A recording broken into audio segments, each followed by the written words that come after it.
Jadi kita kembali lagi ya di program Sehat Pagi di Jawa Post TV. Nah, kita akan ngobrol seputar masalah asma kembali nih di rumah. Anda yang punya pertanyaan, coba untuk bisa sampaikan kepada kami. Nanti kami akan coba untuk bacakan dan nanti juga akan dijawab oleh Dr. Arimbi yang sudah hadir untuk pagi hari ini.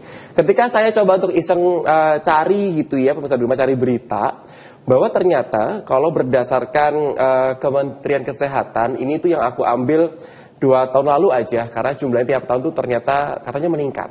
Jadi kalau pada tahun 2020 angka cantik, nah jumlah penderita asma di Indonesia itu kalau dipersenkan sebetulnya sih kecil, cuma 4,5% dari total jumlah penduduk yang ada di negara kita. Cuman itu kan persen ya, tapi kalau di secara angka itu tuh banyak, karena kan jumlah penduduk kita kan banyak ya.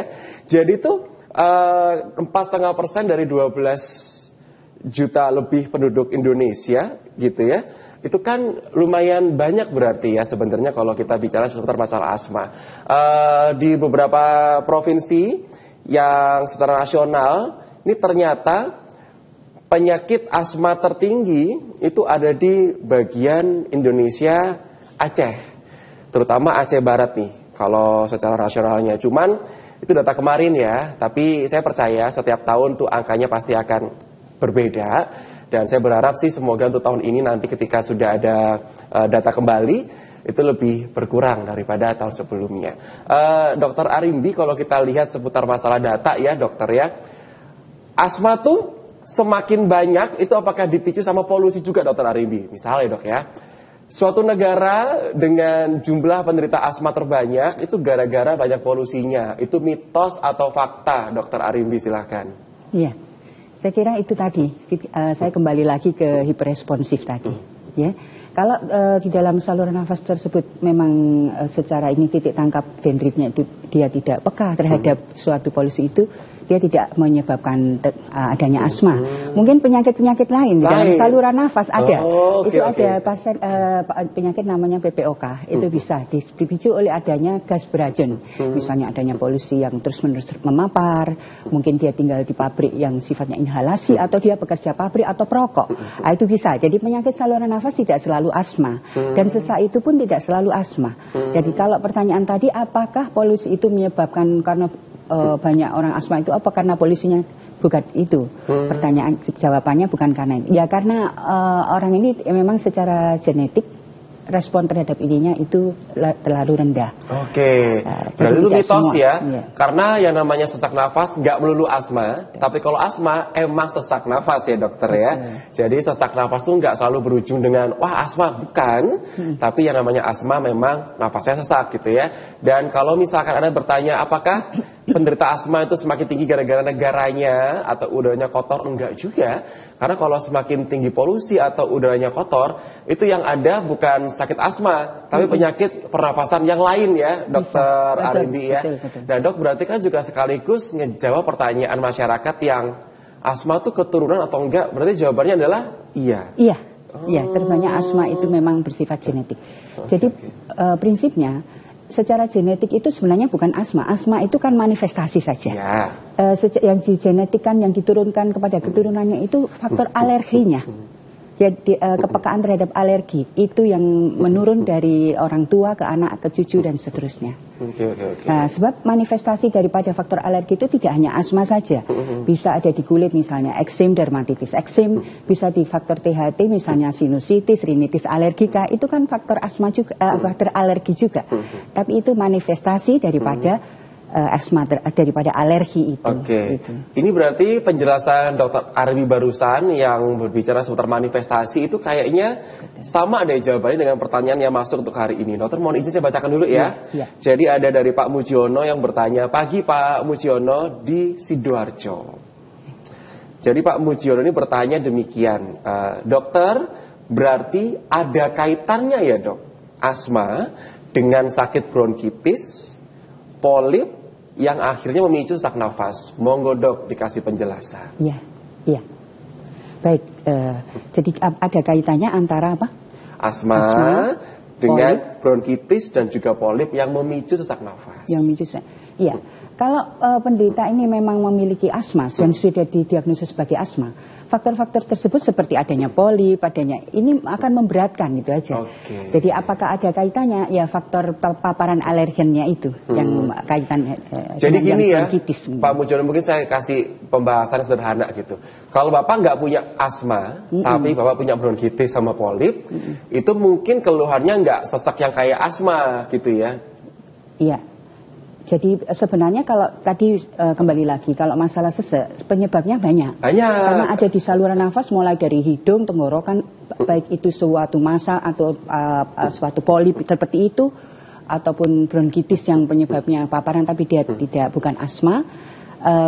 Itu bisa menimbulkan hambatan aliran udara juga. Betul. Gitu. Karena kan pada prinsipnya yang namanya sesak, Pak, itu bukan berarti selalu asma, gitu ya. Betul. Jadi kalau misalkan Bapak itu punya sakit asma, memang sudah ada, ditambah dengan Bapak ini ada polipnya, ada bronkitisnya, betul Pak, bisa memicu keadaan sesak nafas juga.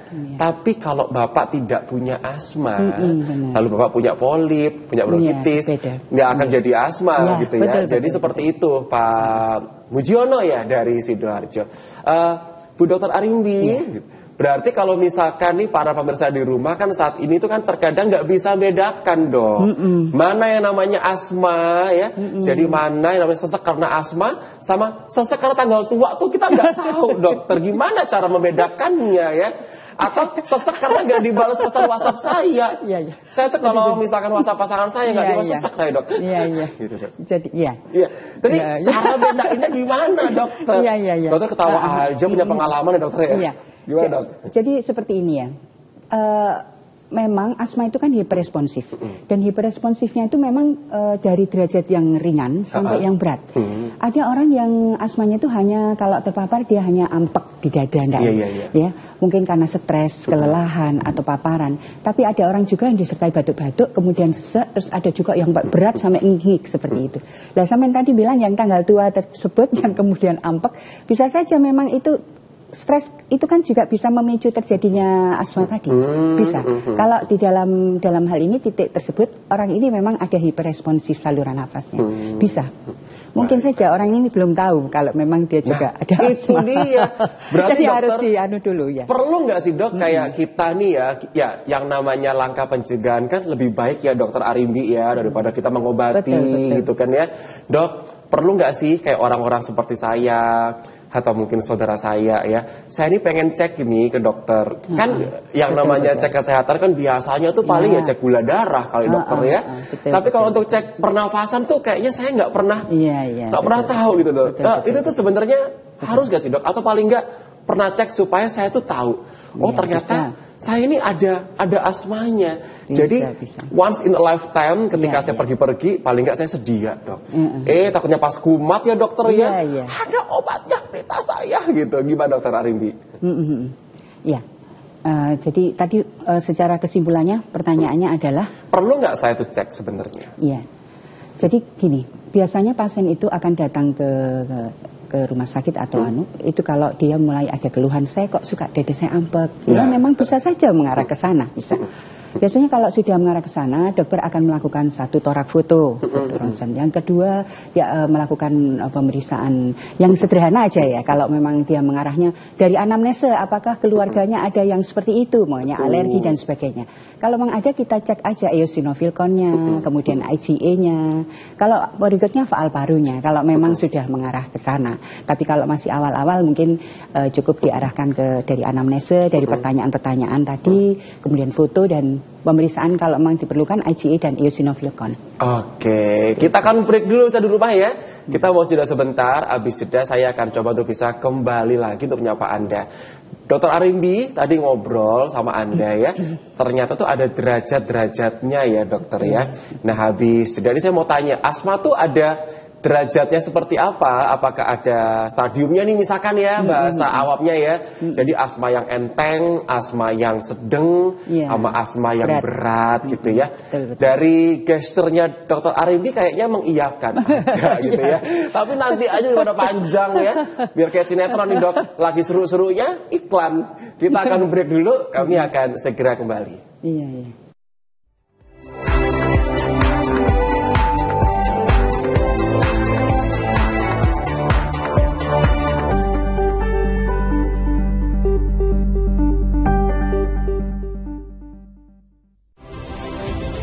menghadirkan berita seputar kebijakan, pemerintahan, aktivitas bercorak keindonesiaan, dikemas secara ringan.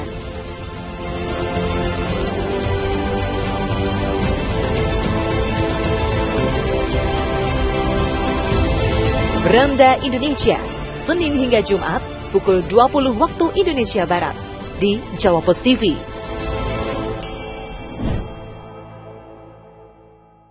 That's what you get when you let your heart win.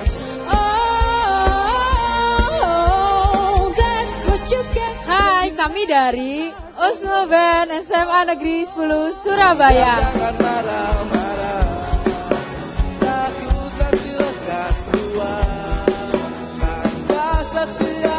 Kami dari Crystal Band SMA IPIN Surabaya.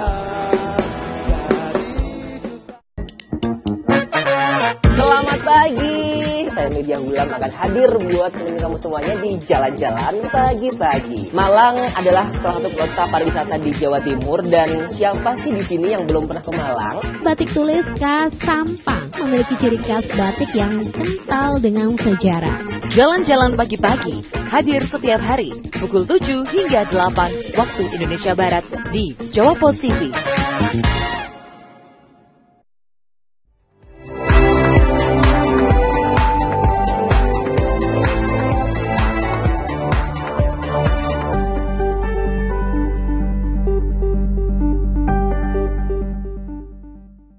Kita kembali ke program Sehat Pagi ya di Jawa Post TV, pemirsa di rumah.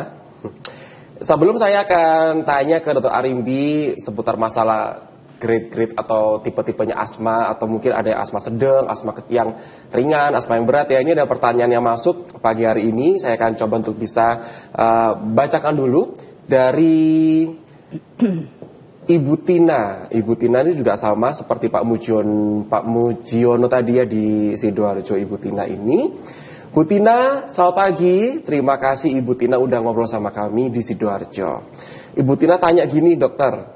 Pagi dok, suami saya usianya udah 70 tahun. Sudah kena asma tuh lama sekali. Sebenarnya ya dokter, apakah penyakit ini tuh bisa nggak sih disembuhkan, atau memang harus hidup berdampingan dengan asma? Apa jawabannya ya dokter? Karena sudah minum obat, tapi tuh kambuhnya sering. Apalagi tuh sekarang juga batuk, meskipun batuknya nggak terus-menerus sih dok. Mohon dokter penjelasannya, terima kasih banyak. Seandainya kalau kambuh-kambuhan itu supaya nggak kambuh-kambuhan seperti apa? Monggo silahkan dokter Arimbi. Iya, baik, saya coba menjawab ya Mas ya, bahwa usia dari suami Ibu Tina ini 70 tahun, kemudian menderita asma sudah lama, dan sekarang ini kambuh-kambuhan terus gitu, makin berat.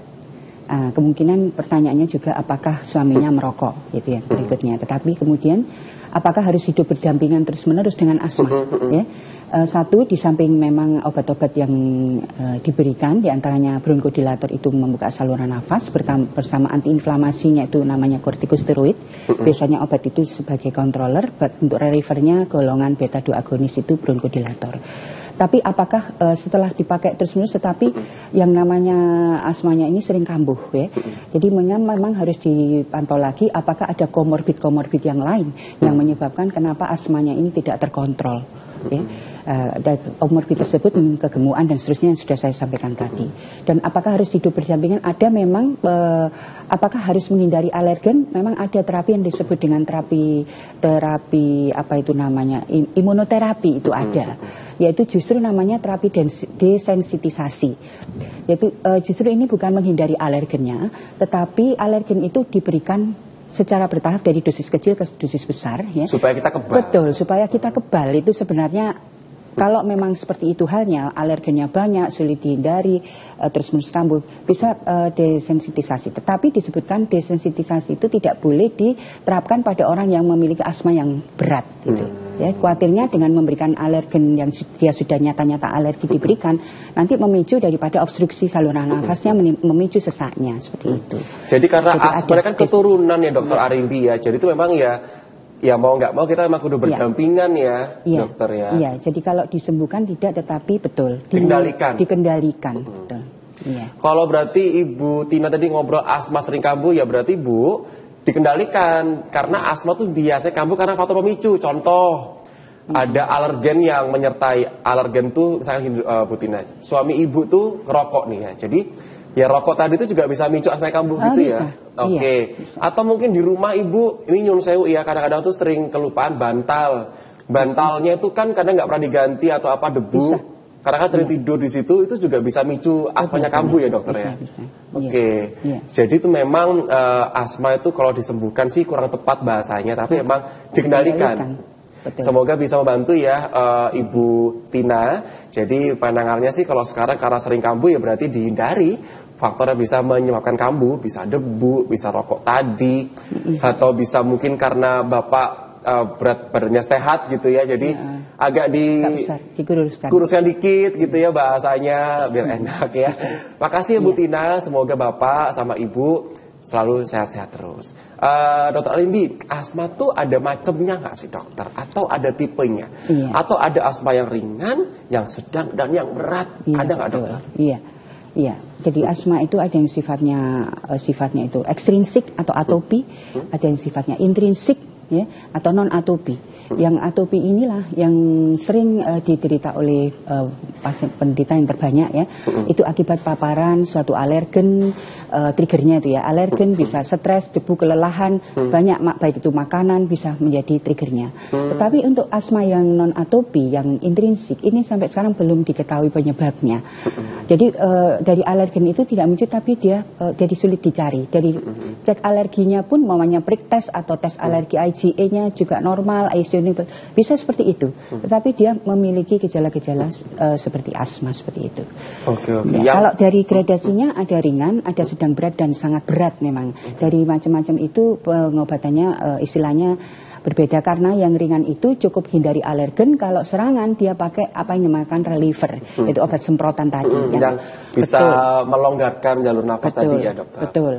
Sedangkan yang sedang dan berat itu mungkin dia sudah harus memakai controller tadi, pakai beta 2 dan kortikosteroid, obatnya untuk kontrolnya dipakai setiap hari pagi sore, dan apabila dia serangan pakai yang reliever yang semprotan. Itu. Dok, pertanyaan dokter, kalau ada orang nih udah kena asma, tapi asmanya itu yang ringan dok, asmanya yang kecil lah, maksudnya yang nggak parah dokter ya, tapi karena dia ini emang tambeng dok, bahasanya itu kan nakal ya, atau mungkin orangnya tuh cuek, acuh tak acuh, jadi tuh dia gaya hidupnya tuh gaspol aja gitu dok ya.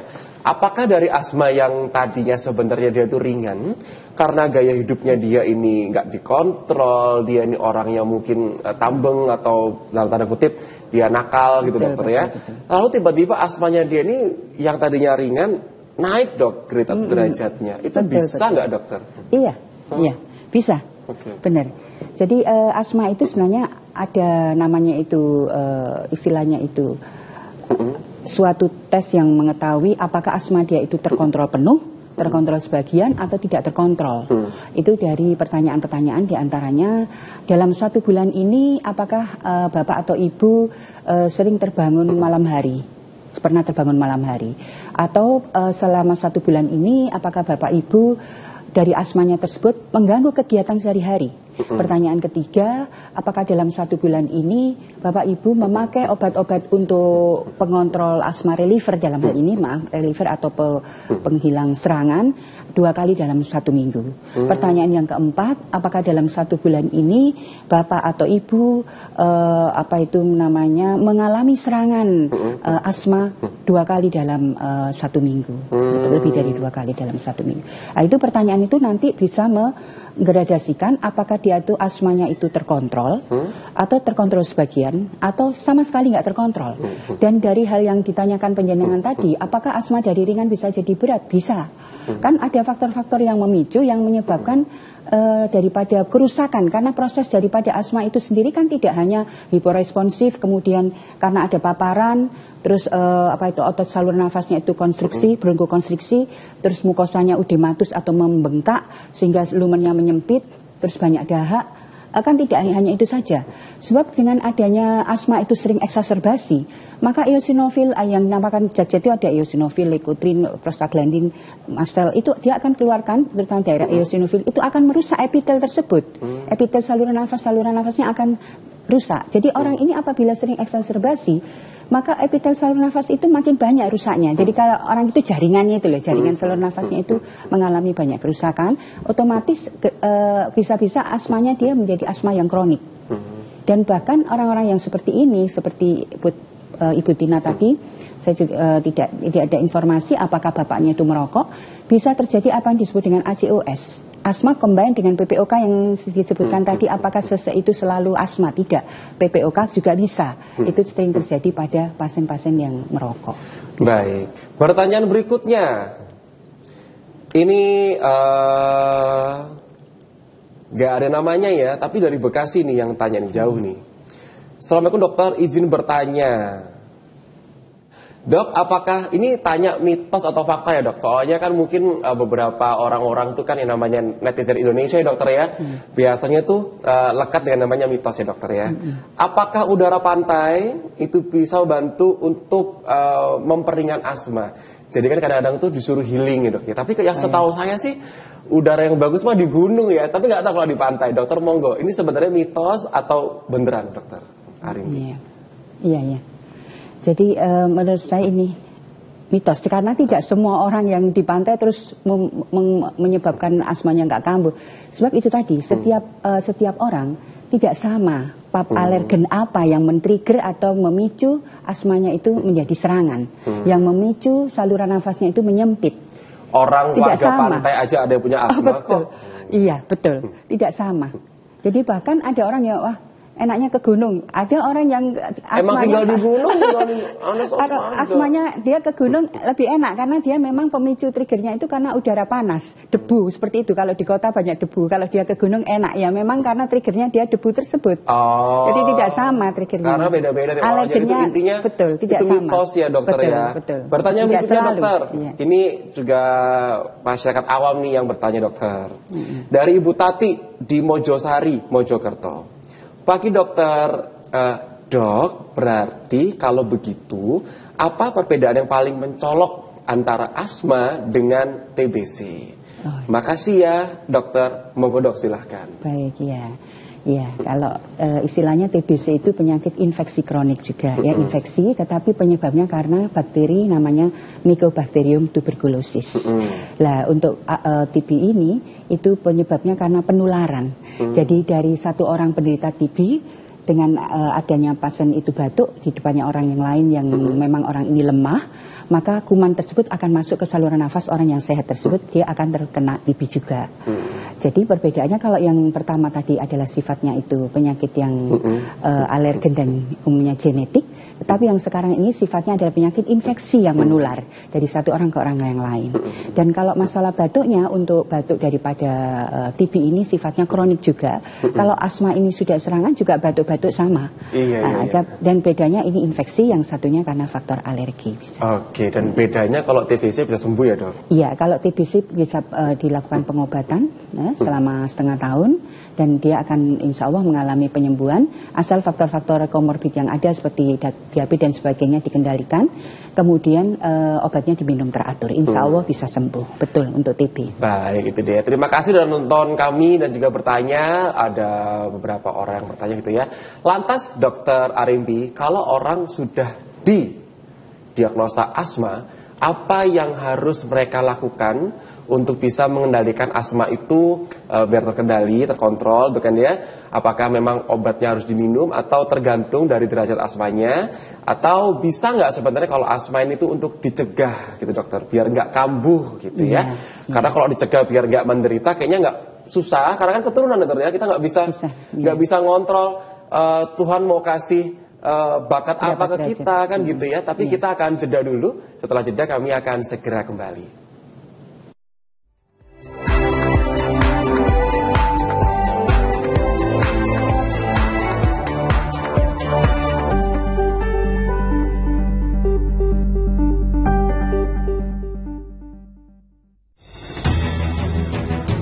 Dalam satu hari peristiwa pasti terjadi.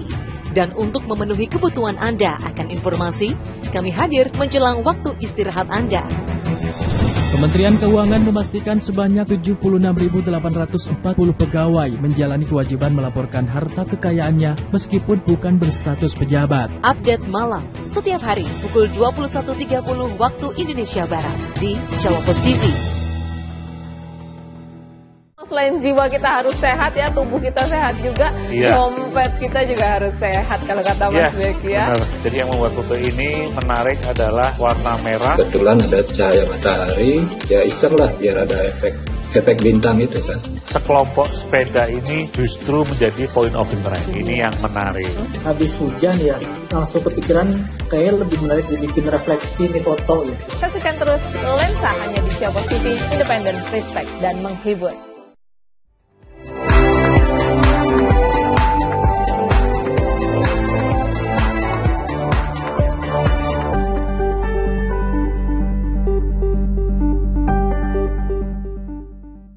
Kita kembali ya ke program Sehat Pagi dan langsung aja nih saya mau tanyakan kepada Dr. Arimbi.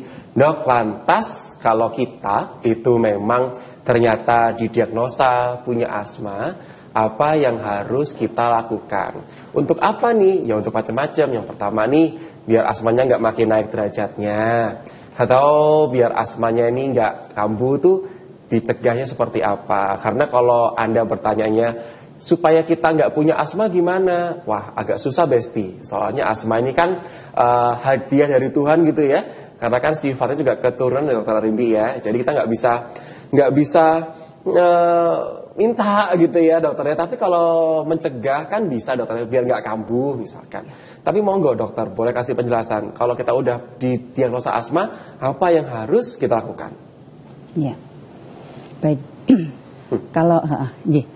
Kalau seseorang sudah didiagnosa asma, ya apa yang dilakukan? Itu diantaranya satu, hindari alergen. Itu. Jadi kapan kita tahu alergen? Sebenarnya secara sederhana, bisa saja selama 2 minggu setelah pasien ini sudah diagnosa asma, kita minta pasien ini untuk menghindari alergen. Diantaranya kalau umpamanya ini udara adalah debu, udara dingin, bisa saja udara panas, kemudian coklat, seafood, alergen-alergen seperti itu, stres, kelelahan, ini merupakan pemicu. Kemudian yang kedua, ada faktor-faktor yang sifatnya komorbid, ya, yang memberatkan daripada asmanya. Itu diantaranya tadi, kegemukan bisa menyebabkan kalau tidur itu sering terjadi osak, obstruksi daripada saluran nafasnya. Kemudian adanya GERD, yaitu asam lambung yang meningkat, dan adanya faktor-faktor seperti sinusitis, rinitis, sinusitis. Itu hal-hal yang bisa dikendalikan jadi faktor komorbid agar asmanya itu tidak makin memberat. Kemudian selain menghindari itu pemakaian obat-obatan.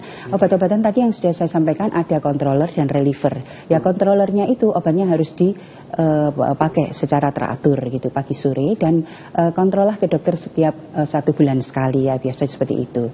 Kemudian berikutnya adalah pasien ini harus pada waktu kontrol melaporkan apakah dari 4 hal yang saya sebutkan tadi, apakah sering terbangun malam hari, asmanya sering serangan, apakah pemakaian reliever atau obat-obat untuk mengatasi serangan itu sering dipakai 2 kali dalam seminggu, dan eksaserbasi 2 kali dalam seminggu, apakah ada. Jadi setiap kali pasien ini datang kontrol ke dokter akan menanyakan itu untuk mengetahui derajatnya, apakah dengan obat tersebut pasien ini obatnya sudah cukup untuk mengontrol asmanya seperti itu. Kalau tidak, dokter akan menaikkan dosis obatnya seperti itu. Saya kira mungkin apakah bisa dikendalikan? Tidak bisa, asal pasien itu mengikuti step-stepnya seperti itu. Baik. Jadi intinya tuh seperti itu merupakan step-step yang harus kita ambil dari sebagian gaya hidup ya. Jadi jadikan step-step atau langkah tadi itu merupakan sebagian dari gaya hidup ya dokter ya. Karena kan kita harus berdampingan terus ya. Kalau misalkan cuma dijadikan kebiasaan yang sesekali mah ya percuma juga. Tapi coba gaya hidup sehat tadi itu dijadikan gaya hidup kita agar supaya orang dengan penderita asma itu asmanya kan terkontrol, bukan sembuh, tapi asmanya terkontrol. Gitu ya dokter Arimbi ya. Kalau kita ngobrol seputar masalah asma pemirsa di rumah itu kan memang banyak orang itu yang masih punya kebiasaan yang akan memperburuk terjadinya asmanya kambuh gitu. Dokter kan sering nih ketemu sama pasien, pas dia periksa, pas dia ngobrol, terus tahu-tahu dia cerita aja dokter, dok saya tuh gini gitu ya, atau dok saya tuh udah gono gini, tapi sebenarnya hal yang mereka lakukan atau kebiasaan yang mereka lakukan itu sebenarnya kebiasaan yang salah. Jadi justru kebiasaan yang malah memicu terjadinya asma. Cuman pasien tuh nggak tahu. Ada nggak sih dokter cerita unik seperti itu dokter? Mungkin dokter boleh berbagi pengalaman, monggo silakan. Iya. Jadi banyak hal ya seperti itu ya. Jadi biasanya kalau pasien datang ya, setelah kita diagnosa dia itu memang ada asma gitu ya, maka kita berikan solusinya apa saja yang harus dihindari. Di antaranya yang hubungannya sama lingkungan tadi, udara, debu, dan kemudian hubungan dengan makanan, dengan stres dan kelelahan, seperti itu. Namun apabila dalam masanya kemudian pasien sudah mentaati selama 2 minggu seperti itu, namun tetap saja dia maka kita lakukan pemeriksaan yang dinamakan tes alergi, yaitu prick test. Nah, itu bisa mengetahui alergi apa yang perlu dihindari oleh pasien. Memang betul belum, kalau pasien itu baru pertama kali dia tidak tahu alergennya apa yang harus dihindari, apa yang harus dikerjakan. Jadi kita yang harus memberitahu, memberitahunya secara global saja bahwa alergen yang biasa ada pada pasien itu, alergi-alergi yang perlu dihindari seperti ini. Nanti ada lembaran yang diberikan apa aja yang perlu dihindarkan. Karena kan sebagai seorang penderita asma yang masih baru gitu dokter ya, jadi kan masih junior nih gitu ya, kan agak-agak sedikit bingung ya, ibu alergi apa? Betul. Saya tuh alerginya apa ya? Alergi barang KW kali kayaknya itu kan ya. Jadi kadang-kadang tuh berbeda tiap orang tuh, bahkan juga ada yang nggak tahu. Oh saya ini nggak tahu dok, kalau ternyata saya tuh alerginya ini. Jadi memang ada tesnya. Jadi cuman memang langkah ini diambil ketika Anda itu sudah didiagnosa kena asma. Lalu benar-benar tuh Anda nggak tahu kan, mempersulit hidup Anda gitu ya. Jadi makanya bisa untuk coba tes alergi juga. Jadi harapannya semoga ketika Anda udah tes alergi, nanti kehidupan Anda akan jauh lebih baik gitu ya. Dok, oke, sekarang gini dokter pertanyaannya. Misalkan dok, ada pasangan muda-mudi ya, terus pasangan ini tuh memang punya asma dokter, mau nikah gitu ya, terus tanya, asma ini kan menurun, nanti bisa nggak ya anakku ini tuh nanti nggak kena asma? Apakah ada caranya dokter Arimbi? Saya ini penasaran, mungkin kan juga pemirsa pasti penasaran ya, kalau keturunan ada nggak langkah pencegahannya? Mumpung belum akad nikah dokter gitu, gimana dokter Arimbi? Ada yang tanya gitu nggak dokter ke dokter? Ya ada. Oh, ada. Takutnya cuma saya doang gitu kan ya. Ada pertanyaan. Ya. Jadi karena sifatnya itu utama genetiknya sih, maka memang betul kalau ada pernikahan yang salah satu saja dia menderita alergi, tidak hanya asma saja, bisa alergen faktor tersebut menurun pada anak-anaknya. Itu apalagi dua orang tersebut sama, dua-duanya ada alergi, satunya asma, satunya eksem, satunya rinitis. Orang gamer ya dokter ya, itu sebutannya double kill dok. Iya. Jadi combo. Iya, itu betul. Kiri kanan kena gitu dokter. Bisa satu rumah alergi semua. Iya, itu tadi. Kalau masih kecil mungkin belum muncul ya. Belum muncul. Setelah umur-umur dia sudah mulai balik. Umur-umur 9 tahun, 10 tahun gitu ya. Itu baru muncul biasanya. Dan umumnya kan sekarang anak-anak itu diajari orang tuanya masih kecil direnangkan waktu TK gitu ya.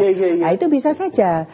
Setelah dia renang kok hampek, dia menggongos-gongos, bisa saja mulai karena orang tuanya sudah ada genetik seperti itu. Nah, itu harus kita perhatikan anak kita kemana arahnya dia. Apakah dia memang mulai kena asma, tapi memang tidak seluruhnya sih, bisa dalam satu keturunannya kena semua, tidak. Jadi itu memang justru malah kadang tuh asma ketahuan ketika nggak sengaja ya dokter ya. Mungkin setelah dia jajanan makan batuk-batuk bisa. Orang tuanya bingung. Bisa seperti itu. Kok ya mungkin ringan asmanya, hanya batuk aja. Sakit ini kenapa? Dicari-cari orang tuanya bingung. Ternyata anaknya kena asma. Bisa seperti itu. Oke. Jadi memang sebenarnya mengarahnya ke sana. arahnya juga ke sana bisa ya dokter ya? Bisa. Oke. Jadi kadang-kadang tuh memang asma tuh ketahuannya nggak sengaja karena misalkan nih waktu pas anak Anda gitu ya, lagi Anda ikutin les renang misalkan, atau lagi olahraga gitu. Atau jajan-jajan. Atau jajan-jajannya sembarangan gitu ya. Loh kok saudaranya tahes gitu ya. Tapi kok anak saya ini kok ringkih gitu ya. Nanti kenapa? Ya berarti siapa tahu sebenarnya tuh anak bapak atau ibu sudah punya asma, kan genetik tuh. Tapi baru munculnya pas saat ke-trigger tadi ya dokter Arinti ya. Makanan juga gitu nih. Biasanya tuh seafood ya dokter ya. Jadi kalau pas lagi makan makanan Jepang kayak sushi gitu ya, yang ada ikan salmonnya, ikan tunanya, tergantung ya tiap orang tuh punya alergi yang berbeda-beda. Tapi juga kadang-kadang memang seafood itu bisa jadi salah satu pemicu alergen tadi ya dokter ya. Jadi bisa kambuh asmanya. Dok, pertanyaan berikutnya sering juga ditanyakan oleh para pasien. Kalau kita stok apa tuh namanya obat inhaler tuh dokter ya, itu tuh sebenarnya baik nggak sih dok dipakai secara bukan kontinu ya, tapi dipakai secara jangka panjang. Apakah memang sebaiknya itu pengobatannya adalah yang pencegahan tadi? Kalau inhaler itu kan pas lagi kambuh ya dok. Betul. Itu tuh sebenarnya gimana dokter penjelasannya? Silahkan. Iya. Itu tadi sudah di depan sudah saya sampaikan bahwa terapi asma itu yang sifatnya ada controller, ada reliever. Yang controller itu yang dipakai setiap hari. Ya pagi sore yang isinya kortikosteroid dengan beta 2 agonis, dan satu lagi reliever yang tadi waktu serangan. Yang untuk controller kalau memang sudah didiagnosa asma ya memang harus dipakai agar dia tidak serangan atau tidak mengalami eksaserbasi. Dan andaikan dia mengalami eksaserbasinya tidak terlalu berat gitu, seperti itu. Dan asmanya tidak, derajatnya tidak makin memberat gitu, seperti itu. Sebenarnya obat itu baik. Tetapi untuk yang kata semen disemprot-semprot tadi itu umumnya adalah golongan reliever. Kalau serangan aja dipakai. Serangan aja dipakai. Iya. Jadi intinya karena kan kadang tuh ada orang yang aku pakai aja walaupun nggak serangan untuk kontrolernya aja. Biasanya kita berikan obat memang dua macam. Oke, baik. Jadi jangan sampai salah yang diminum ya, yang atau digunakan gitu ya. Kita ada segmen terakhir. Di segmen terakhir ini saya akan tanyakan apa pesan dari Dr. Arimbi untuk para pemirsa di rumah yang nonton kami, dan semoga nanti pesannya bisa berguna juga buat Anda ya. Kami akan segera kembali.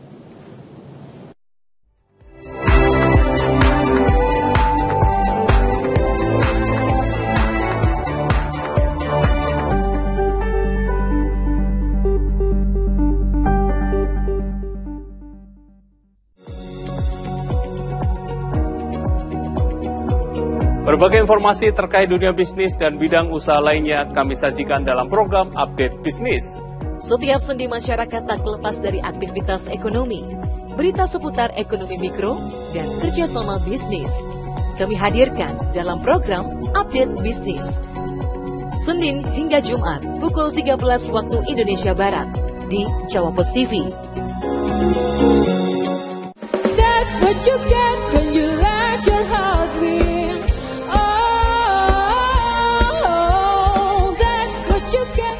Kami dari Oslo Band SMA Negeri 10 Surabaya.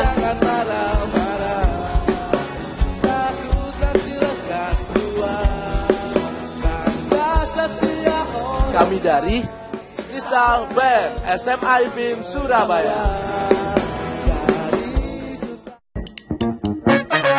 Selamat pagi, saya Media Hulam akan hadir buat menemani kamu semuanya di Jalan-Jalan Pagi-Pagi. Malang adalah salah satu kota pariwisata di Jawa Timur, dan siapa sih di sini yang belum pernah ke Malang? Batik tulis khas Sampang memiliki ciri khas batik yang kental dengan sejarah.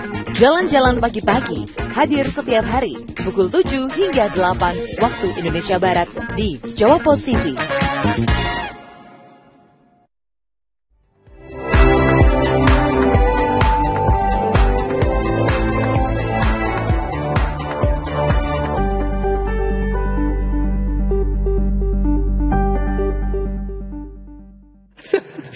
Dokter, udah mulai nih dok. Nggak masalah. Kalau sama Dr. Arim itu saya udah kayak ngobrol sama saya sendiri gitu kan ya. Suaranya lembut, bawaannya pengen curhat aja gitu ya. Tapi dokter, segmen terakhir ini saya tuh pengen dapat pesan dan juga wejangan dari Dr. Arimbi. Apa dokter pesan buat pemirsa di rumah yang saat ini nonton dokter, gitu kan ya, untuk para penderita asma di berbagai penjuru yang nonton Jawa Pos TV, apa Dr. Arimbi pesannya? Silahkan. Ya, baik, saya coba jawab bahwa bagi penderita asma yang memang sudah didiagnosa oleh dokter sebagai penderita asma, maka sarannya adalah satu, pemakaian controllernya itu harus dipakai secara rutin. Ya, itu yang kedua, hindari alergen yang sudah Anda ketahui ya, apa kira-kira pemicu daripada asma saudara menjadi eksaserbasi atau mengalami serangan.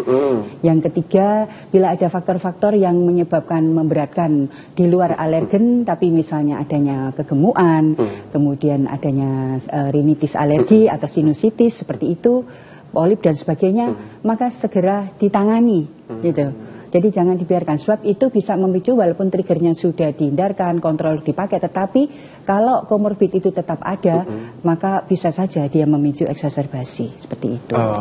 Ya. Dan jangan lupa kontrol secara teratur, dan ketahuilah apa kira-kira alergen yang saudara punyai, itu yang nomor satu memang. Jadi semoga pesan-pesan dari Ibu Dr. Arimbi di rumah itu bisa menjadi sebuah pesan yang baik buat Anda semuanya.